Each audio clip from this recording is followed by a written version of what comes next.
At the boat ramp, around the corner from my apartment, lies a white behemoth, sitting silent as a tomb. Moored to a dock which no longer connects to shore, she bobs up and down in the water, only disturbed by the wake of passing boats. Rust has begun to creep down each of her 140-foot long sides, almost looking as though some unseen ocean monster has gouged into it with its claws, and no light ever emanates from her many windows and portholes. The can has, in a way, become part of my town's landscape for the last 2 decades and change, ever since her previous owners failed to pay the mooring fees for it, and it was seized, both by the local government and the US Marshals Service, for separate reasons. There have been rumors of everything from drugs to botched scientific experiments taking place on board during her history. She originally was moored closer to downtown, but a few years ago she was moved to her new home and has sat there ever since. And it was thanks to those rumors that, one day, while sitting on the couch playing video games with my 2 friends, Darren and Zeke, the plan was hatched. We'd taken a small break, and Zeke stood up to grab a beer from the fridge. "You know, I always wondered what exactly happened with that ship to make something which once was so beautiful and grand just, get abandoned and forgotten about." I twisted around on the couch to see him looking out of my kitchen window. I knew exactly what he was referring to. "Dude, your guess is as good as mine, man," I answered. "Now get back here and help us beat these putzers." There was a moment's pause, and I heard him walk back over. For the next few hours, there was no mention of the ship as we slogged our way through deathmatch after deathmatch. I honestly thought the whole thing had been dropped. That was until we wrapped up things for the night and my friends got ready to head home. "You know what?" Darren asked as he slipped on his jacket. "For a change of pace, we should have a bit of an adventure. Get out of the house instead of wasting ourselves away on the couch." Zeke and I exchanged glances with each other, then shrugged. "Well, what do you got in mind?" I asked him. The second the question left my lips, I knew I shouldn't have taken the bait, as an extremely mischievous smile spread across his face. "Why don't we sneak on board the cam Friday night? Finally see for ourselves what she looks like on the inside." I felt a pang of surprise shoot through me. Zeke was always the one suggesting wild and slightly dangerous things for us to do. To hear Darren, who usually seemed a bit antsy about breaking the rules, volunteer something of this nature to do, frankly shocked me. "Dude, are you serious?" Zeke asked him. He nodded. "Seriously, with everyone celebrating Easter with their families, the boat dock will be pretty much empty Saturday night. I'm sick of just doing the same shit over and over. Sick of playing it safe. I say we go a bit buck wild." He cast a hopeful look our way. For a second, my mind remained blank, and then it clicked. Maggie, his girlfriend of 3 years, had recently broken up with him for another man, and to say he hadn't taken it well would be like calling the Chernobyl meltdown a small accident. He'd changed since then, becoming a bit darker and more willing to bend the rules. He gave us both a hopeful look. "What about it?" Zeke immediately laughed. "Dude, hell yes, you're speaking my language now." I became aware that both of them were now looking at me. "What you say, Adrian?" Darren asked me. "You in?" For a moment, I considered politely declining, making some excuse about being busy this weekend. Traipsing around a pretty much abandoned and possibly dangerous ship, one which it was common knowledge was often used by the homeless as a shelter during storms, was not exactly my idea of a fun time. But then, I caved. I knew Darren was only doing this as a way to keep his mind off his breakup, and if I left him alone with Zeke, without anyone to keep things from getting too out of hand, God only knew where things would end up. "Sure, why not?" I said. Immediately, both of my friends broke into soft cheers, slapping me on the shoulders and back. For a few more minutes, we discussed exactly how it'd go. Zeke's parents owned an old motorboat from the early 60s, and where their dock was just up the estuary from the cam, we'd use it, motoring down and tying up on the far side of the ship so we could climb aboard, quickly check it out, and leave. Later that night, I lay awake in bed, staring up at the white popcorn-style ceiling of my bedroom. What in the exact hell did I just get myself into? I wondered. Shaking my head, I turned over on my side and drifted off into a rather restful and dreamless sleep. I had no idea it'd be one of the last good night's sleep I would ever have. The next day and a half passed by in a blur. Before I knew it, it was late Saturday afternoon. As much as I was, admittedly, a little tense about what we were about to do, I still wasn't going to back out.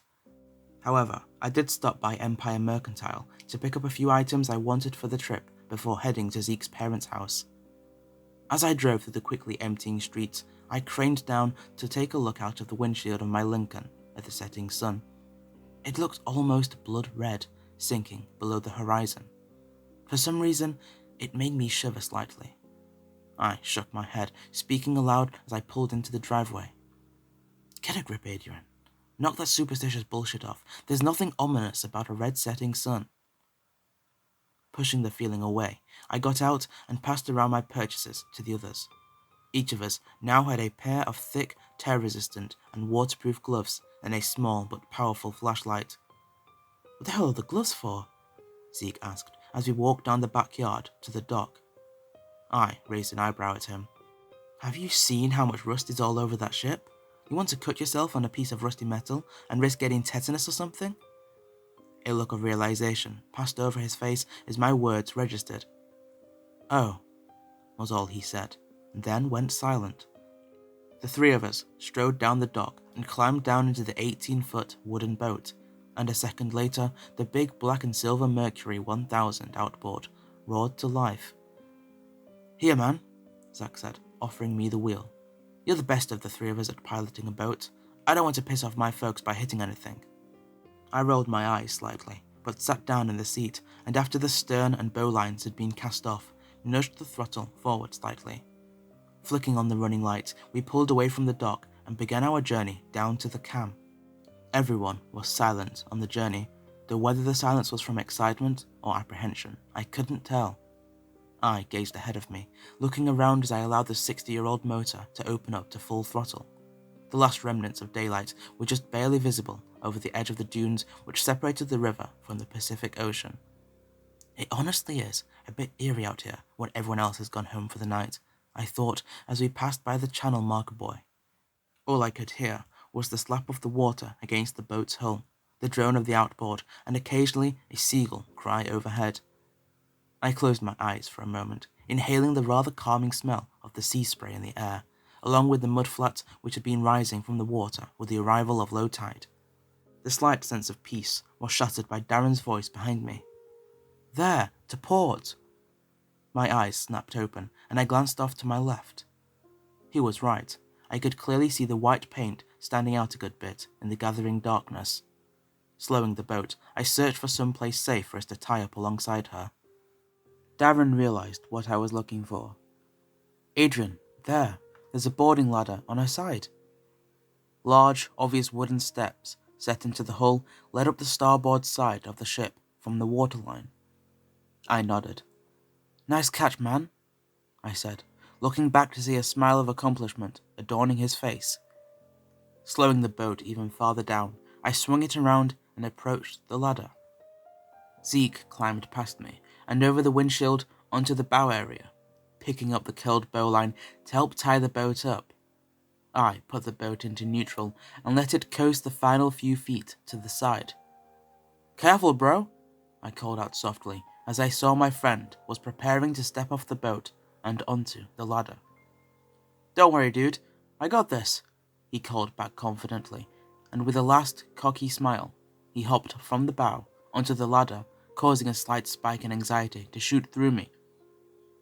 I watched him climb quickly up the ladder, reaching the railing and lifting himself over it. A moment later, I saw the bowline tighten, and his face appeared at the railing again. Stern line, da, he called out. After a few attempts at throwing the line, with varying degrees of success, the boat was successfully tied up. I killed the engine as Darren climbed up the ladder, allowing the silence to overtake the estuary again. For a moment, I stood at the gunwale of the boat, my hand on the first wooden handhold, and wondered again what the hell we were getting ourselves into.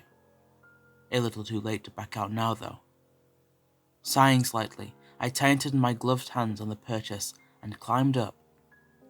A moment later, I hoisted myself over the rusty railing and finally was aboard, looking around at what I'd seen from my apartment window for years. I could immediately tell that the converted ferry, in her glory days, had once been both extremely beautiful and extremely luxurious. The wood below my feet, now weathered with time, must have cost a pretty penny to install when the ship had been built back in 1938, and it gave off an air of sophistication. Well, sophistication once, now ruin, I thought. Turning on my flashlight, I looked around to see where the other two had gotten off to. A flash of motion caught my eye from the stern section, and I thought I spied Zeke disappearing around a corner, where I knew from my walk down to the boat ramp lay the outside stairs to the upper decks. Hurrying after, I rounded the corner and felt a small wave of confusion wash over me. The stern deck was completely deserted, with no sign of life in sight. That's honestly freaking impossible. I know I saw somebody walk around the corner here. As I stared, debating whether to climb the steps or walk onto the port side of the lower walkway, a voice came from behind me, causing me to almost jump out of my skin. "Adrian!" I whirled around, my flashlight beam smacking right into the faces of my two friends. Zeke raised his hand to block the beam. "Lower your light, you trying to blind us or what?" he hissed. After a moment, I lowered it, looking intently at them. "What?" Darren finally asked, as the silence morphed into an uncomfortable one. "Did you two just dash around the entire outer section to get back behind me, or something?" I asked. I saw the two exchange a look. "Dude, what the hell are you talking about?" Darren asked. I was about to answer when Zeke interrupted me. "Ah, there's the stairs leading to the upper deck," he whispered. Then, without waiting for either of us to respond, began climbing them. "Come on," he called back down to us. After giving me a last look, Darren followed, still feeling perplexed at how sure I'd been in seeing someone around the corner, and not wanting to be alone, I hurried up the creaking metal steps after them. The first door, which looked to lead to a once snazzy lounge area, was locked, and so we moved on. As we walked up to the starboard door to the bridge, I again looked around. The only sound I could now hear, which had started as I climbed the steps, was the humming and banging coming from the lumber mill across the estuary. I heard the scream of a saw filter across the water.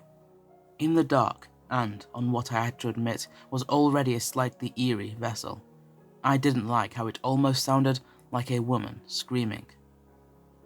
Finally, we all stood in front of the door to the bridge. Darren looked at us. "Well, here goes nothing," he said, then reached out and gripped the handle in one gloved hand.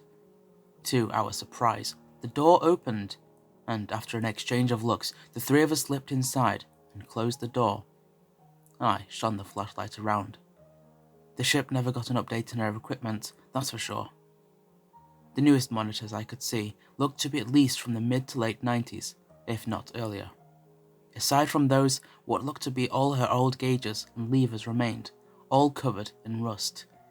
A large wooden helm sat close up to the front windows, which looked out onto the bow of the ship and the darkness beyond.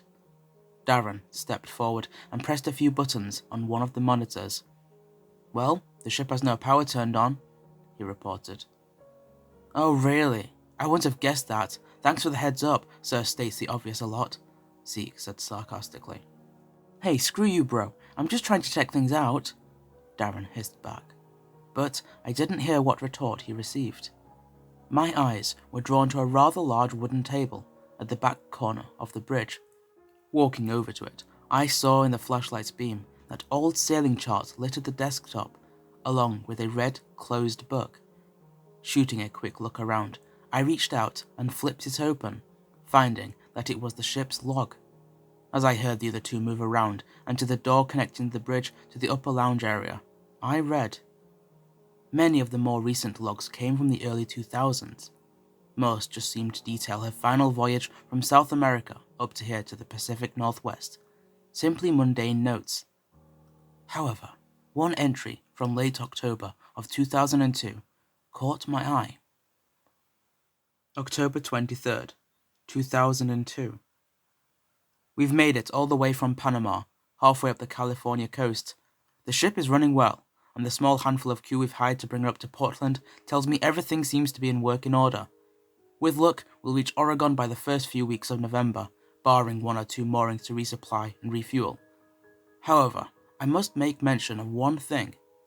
Manuel, the gentleman I purchased the cam from, told me to keep an eye and ear out for anything unusual. When he told me this, I was unsure of what he meant. Perhaps a broken prop mount or bearing he refused to repair in the engine. However, as I've spent a lot of time on my own in areas of the ship, as my wife, for some reason, refuses to venture to certain rooms. The woman, as much as I love her, is far too superstitious, and the stories we were told about the ship's, well, colourful history didn't help.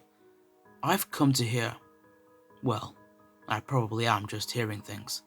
Ships, especially ones as old as the cam, always creak and make strange noises. And yet, what in the hell kind of machine sounds like a person whispering, or someone walking about where no one is? I'm unsure of what to make of it, but decided to keep log of them in my private journal. Anyways, we should make it to home port safely. We'll log again soon. I raised an eyebrow. Whispering? Moving about? For a moment, the image of the person I swore I'd seen flashed through my mind. A small chill ran up my spine, and for a moment it almost felt like I was being watched. But I shook it away. Adrian, there are no such things as ghosts or anything. Get a grip, dude, I whispered. I looked up, seeing my friends had advanced into the upper lounge area and shining their lights on the hideously outdated furniture. Before I joined them, I decided to flip the page and quickly see what the next log read. However, as I flipped the page, I saw only a blank page. Inspecting closer, I saw small, torn edges of paper near the inner edge of the log. Huh? Strange. The page has been torn out. For some reason, it gave me pause, but I shrugged it away and closed the logbook. Leaving it where it was, I moved from the bridge into the lounge. I'd been right in my initial assessment. Whoever had owned the ship last had gotten rid of what today would still look like beautiful and timeless furniture from the 30s, 40s and 50s, and instead replaced it with those god-awful designs which had been the focal point of the 80s and 90s. I didn't want to keep looking at the tacky swirls and almost nauseating colours, and so I looked around, spying another staircase, this one leading down to the lower deck. Guys, come on, let's head down. I quickly checked my watch. The glow-in-the-dark face showed it was just after 9 at night. We're only staying another 15 minutes or so, I told myself, then led the way down the steps. The lower level looked as though someone had retrofitted it into a dining room of some kind. It looked as though the previous owners had had the goal of turning the ship into a floating cruise ship restaurant, and looks like they went broke in attempting to do so. Dude, this looks lame, I heard Darren mutter behind me. I looked at him. I mean, we always heard all the creepy stories about the ship over the years, all the stories about fucked up things that happened aboard her since her early days, all the tales about the drugs and experiments and murders, and when we finally come aboard, we found out it was nothing more than some rich bitch's attempt to join the restaurant business. He kicked at a wooden booth. This blows, he suddenly yells. And with that, he leaned against the booth, his body seeming to sag from some unseen weight. I could tell he'd been filling his head with the idea of exploring the ship for a while, using it as a mental block to not think about his girlfriend leaving him. And now that he was confronted with the reality, it was all starting to crash down on him. I stepped forward and put a hand on his shoulder.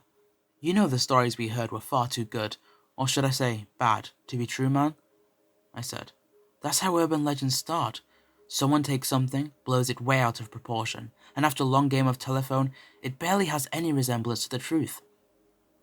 He looked up at me, his eyes, which earlier that night had been twinkling with excitement for the adventure, now simply seemed empty. Slowly, he nodded, and then sighed. Well, I think I'm about ready to get out of here. What about you? I let out a relieved sigh I hadn't known I'd been holding in. The truth was, as much as I knew it was just a ship, the whole abandoned angle, combined with the weird log entry, had made me feel a little uneasy. Yeah, I'm ready as well. I turned. Zeke, you ready to leave? I called. But I received no answer. Zeke, I repeated, my voice sounding, somehow, echoing and muted at the same time as it bounced off the degrading wood and furniture. I still got no response. Darren let out a slightly annoyed snort of air, his realization having soured his mood more than a bit. Where the hell did he get off to? He grumbled, then raised his voice a little. Hey Zeke, get your ass out of here right now, or we're going to leave you to swim home. I turned back to him. Shh, I hissed. Even though I saw nobody through the windows on land, and it was likely our voices wouldn't be heard, I wasn't taking any chances. But still, our friend didn't answer. I began to feel the uneasy feeling return in spades. The interior of the ship almost seemed as if, like a light bulb being flicked on, to have instantly taken on a new atmosphere from the simply abandoned one it had held the entire time we'd been aboard. Now, with a lack of response from our friend, it had taken on an almost palpable sense of foreboding. I shone my flashlight around, looking for anywhere possible he could have gone to. Oh, you've got to be kidding me, I heard Darren groan. What? I whispered back, and he pointed. Aiming the flashlight further into the room, I saw an open door, which led to a metal staircase going down. Over the doorway, a plaque read, Engine Room and Lower Decks, Employees Only beyond this point. I let out a groan of my own. Of goddamn course he'd go down there. For a moment, I debated shouting down the stairwell for Zeke to go fuck himself, then shook my head. Like it or not, he was still my friend, and I wouldn't leave him. Come on, let's go get him and get the hell out of here, I said to Darren, and led the way to the door. The steps, metal grated ones which had been painted and now fading white, led steeply down into the darkness, and I took them slowly, knowing with their age they could give way at any moment. After a few nervous seconds, we stepped off them into the bowels of the ship. Shining my flashlight around, I saw the corridor it opened onto led in two directions, one towards the bow of the ship and another towards the stern, where the engine room had to be. My breathing came in slightly shallow. This area was giving off extremely eerie vibes. Darren sighed. Why does this feel like a scene from a horror movie where the lead characters are forced to split up? He asked whitely. I gave him a nervous look and a chuckle. I wish I hadn't said that, I admitted, and then reached into my coat pocket for the last two items I'd brought from the hardware store. Look, like it or not, if we want to get out of here quick, we're going to have to each check out one area to find Zeke. That doesn't mean I'm having us go unarmed though. Here, take this. I held out the medium-sized object to my friend, who took it, flipping it open after a second to reveal a sharp steel blade. He looked at it, then at me. What, you thought I was going to be stupid enough to come aboard this thing unarmed, especially with the homeless people we see come aboard? He nodded, then suddenly looked hard at me. Speaking of which, where exactly the hell are they? Shouldn't we have at least run into one by now? Or some sign of their having been here? The question slammed into me like a truck. I hadn't thought about it, but he was right. The entire time aboard, we hadn't seen a blanket, wrappers, or anything that would signal homeless people had been on board recently. The realization made the unsettling feeling beginning to bubble up in my gut increase, and I shook my head. I pointed towards the stern. Look, let's just find Zeke and get out of here. You quickly go check the engine room, and I'm going to check the bow section, okay? We meet back here in 5 minutes, regardless. After a moment's hesitation, he nodded, then turned away and moved down the corridor. I took a deep breath, then turned and moved in the opposite direction. The corridor was tight and narrow, almost making me feel claustrophobic. My hand gripped the pocket knife tightly as my footsteps echoed off the metal grating. At the end of the corridor, I saw 3 or 4 doors. The first 2 were locked when I tried them, the handles only slightly jiggling. The third wouldn't even jiggle. It was jammed up tight. The final door opened, the hinges giving off a loud creak which echoed down the corridor, almost a little too loudly. I entered the room, shining my light around. I had entered some sort of cargo area. I could see crates stacked up against one wall, their wooden sides warped and rotted by moisture.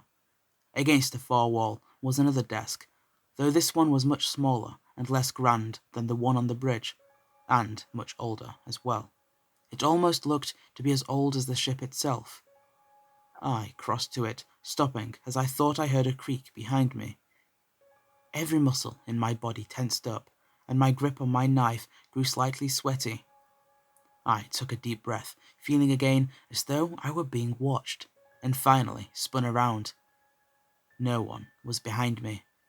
Everything, aside from me, was completely still, and all I could hear was the gentle lapping of waves against the hull outside.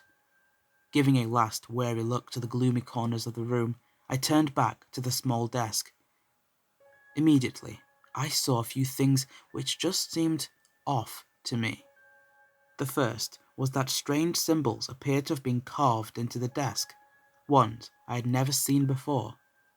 Looking at them almost made my head feel dizzy, and so I focused away from them. The second thing which seemed to be off was a large chef's knife had been slammed into the wood. I reached out and attempted to pull it free, but it refused to budge, as if it had fused with the desk over the decades. The third were the only two other objects on the table. 2 pieces of paper lay on the desk. The first looked extremely yellow with age, as if it were at least 60 or 70 years old. The second, to my surprise, looked like a page from the ship's logbook upstairs. I saw the tear marks along the left-hand side of it. The torn-out page. I shot another look around, knowing I should immediately get back to Darren. I didn't want to leave the guy alone in here, as much as I didn't want to be on my own any longer. And yet, something compelled me to lean down and pick up the 2 sheets of paper. I angled my flashlight down and began to read. First the torn-out log, and then the yellowed page. As I read the log, I felt my pulse, which was already a little off, began to rapidly speed up. My heart began to beat wildly in my chest, and I felt my mouth turn dry as cotton. Even though I never believed in any supernatural stuff, the words written on both pages filled me with an ever-increasing sense of horror and dread, the likes of which I had never felt before. "Oh my God," I whispered as I finished the last sentence. That was when I heard it. It came from farther forward in the storage room, close to where the V of the bow met. I felt all the blood drain out of my face and my eyes go wide, my breathing almost hitching in my chest. Every part of me wanted to scream at myself that I couldn't be possibly hearing what I was. Even now, I still can't help but tell myself that. And yet, I know what I heard. I heard a whisper. It was unintelligible, too soft and low to make out individual words, but it was without a doubt whispering. It sounded like the speaker was whispering extremely fast under his breath. Dropping the papers, I slowly aimed my flashlight towards the bow, the beam shaking slightly in my grasp. For a moment, I couldn't understand what I was seeing. The beam almost seemed to reflect off an extremely, well, the only word I can use would be dense shadows, one which the light couldn't shoo away. And then the darkness began to spill out of its hidey hole, sliding towards me and engulfing everything it touched. Terror coursed through every fibre of my being as I watched it slowly consume the crates, moving towards me. The sight of it beginning to creep over the papers I dropped freed me from the trance-like state I'd fallen into, and I turned and bolted from the room, leaping over the metal divider the hatch had been set into. "Darren!" I screamed as I sprinted down the corridor, my voice and footfalls smacking off the metal corridor like gunshots. "Darren, we need to get the hell out of here!" As I approached the door leading to the stairs back up, I suddenly heard my friend scream from further down the corridor. "Adrian, help me!" I shot a glance back, seeing the almost living darkness began to seep out of the room I'd come from. Making my decision, I sprinted down the corridor to the engine room. "Darren, where are you?" I screamed. "In here! I'm trapped!" came his voice from just inside the hatch. I ducked my head and leapt through the hatch into the compartment. Huge hulking diesel engine rose up on either sides of me, but I didn't pay much attention to details. I saw Darren sitting on his ass in the middle of the room. His foot had fallen through the metal grating and he was attempting to free himself from the small hole it had caused. In seconds, I was by his side. "I'll help you," I cried, and then knelt down, beginning to pull at his leg. It gave leeway, slowly beginning to pull out. "We need to get out of here right now," I shouted as I saw his ankle emerge. Then, I felt his leg go tense. I froze. It almost felt like all sound and air had been sucked out of the engine room. The silence was unearthly and almost seemed to be filled with a sense of malice. Then I saw Darren lift his light and aim it behind me. "Zeke?" he asked softly. Another huge shiver shot down my spine and I slowly turned to look.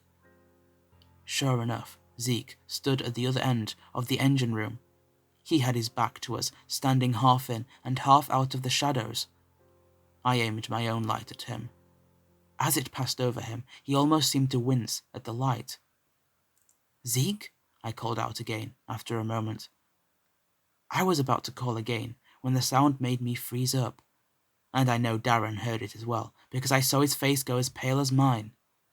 The whisper I'd heard was back, and it was not alone.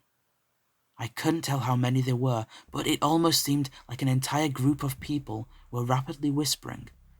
Just like before, I couldn't tell what they were saying, but the sound made all the hair on my arms and legs stand up straight. And then, my heart almost stopped as I saw shadows step out of the gloom around our friend. And I don't mean people draped in shadow. I mean literal goddamn shadows shaped into the rough outline of people stepped from the dark. I saw them poking their heads out from behind machinery, from crawl spaces a human couldn't possibly fit, from everywhere. There almost looked to be a dozen or so figures standing there, just out of the range of our flashlight's beam.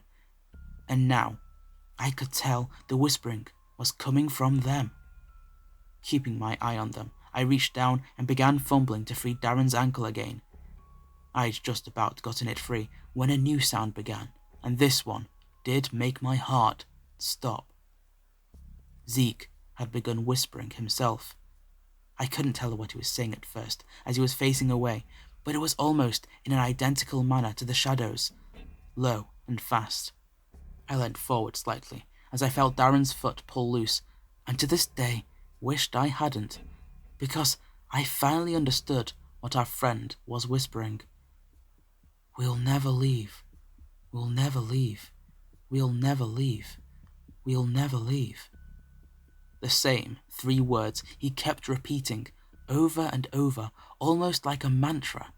And I realized, with a growing sense of horror, that all the shadows were whispering the same words. I almost wanted to clap my hands over my ears to block out the almost maddening sound. What I can only assume is what the damned hear in hell. And then, it all stopped, like someone had flicked off a television. The whispers, midway through their horrible mantra, ceased. The silence returned, a more horrific, deadly silence than I have ever heard. The shadows didn't melt away.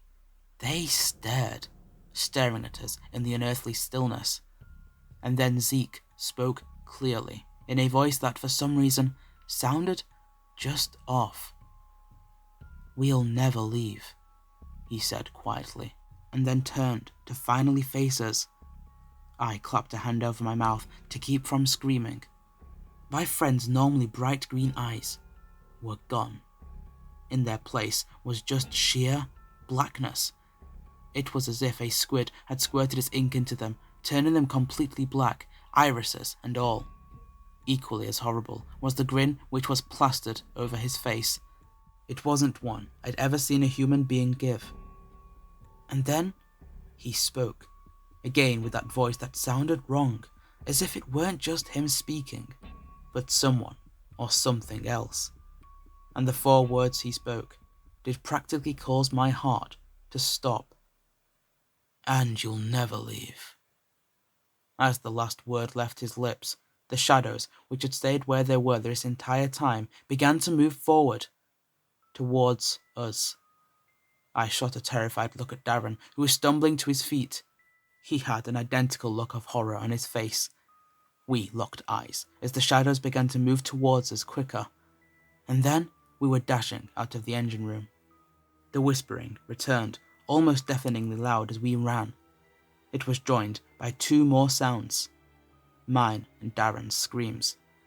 Behind us, I could feel the shadows pursuing us. They hadn't expected us to run so fast, and by the tone of their whispers, I could tell they were pissed about it. The 2 of us crashed into the stairwell, bolting up it.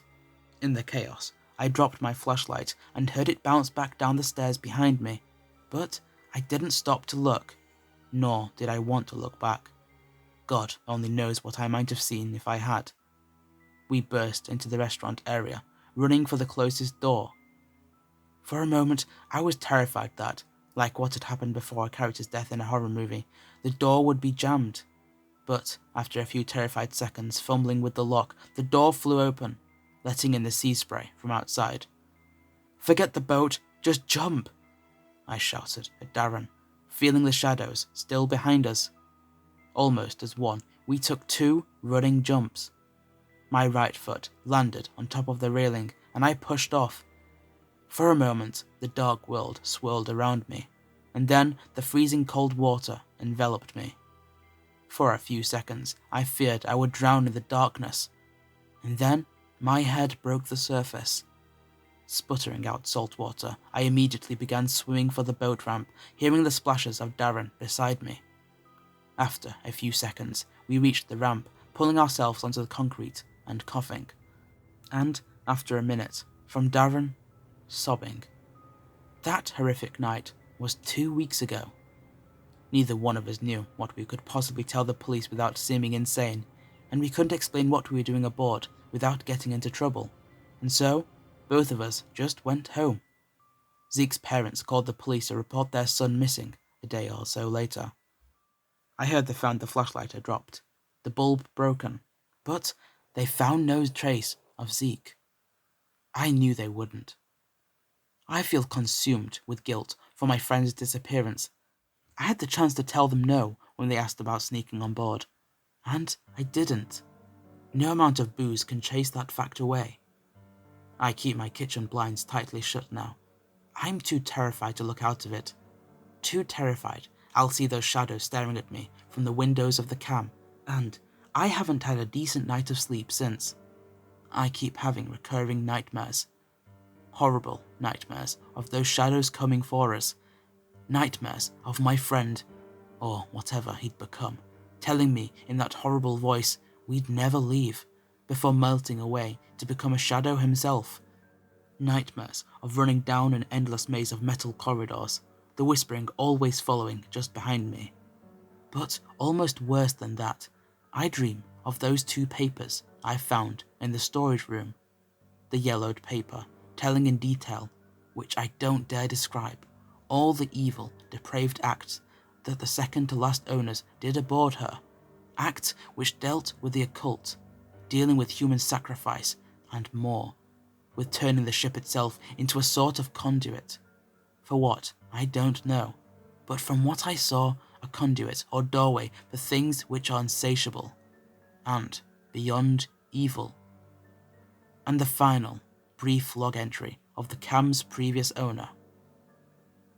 November 14th, 2002. I'm terrified. I don't know what to do. I found that horrific paper wedged in the back of the old desk down below, talking about truly evil things which Manuel and the others did on the ship over the decades since they bought it. All the death, occultism, and worse they performed, all in the name of creating some sort of doorway to somewhere else. The only word I can use to describe it is hell itself. I was afraid when the first member of my crew went missing, that they simply fell overboard, drowned, but when more and more simply vanished, how could I have known? How could I have known what had been done when I bought this ship, something I wanted to change our lives for the better? My wife and I are the last two left. We hear the whispers filtering up from down below every day and night. They drive us to the brink of insanity. And worse, I've seen the shadows, the figures which watch us from every dark corner of the ship. My wife has not, and for that I'm thankful. I'm not even sure if we'll ever see shore again. I feel they have a similar fate in store for us as the rest of my crew, but we have a plan. We're aiming for the nearest port, and as soon as we dock, we're getting off. And I'm just letting the ship sit and rust away, no matter how much it costs to moor. Let it sit and decay until it sinks. I'm not even sure if the evil which lives in the hull will go then, but I don't know what else to do. And to anyone else who may read this log, anyone from the Coast Guard, or anything for that matter, if we don't make it back, and you find this while searching for us, please, for the love of God, heed my warning. Get off this ship while you still can.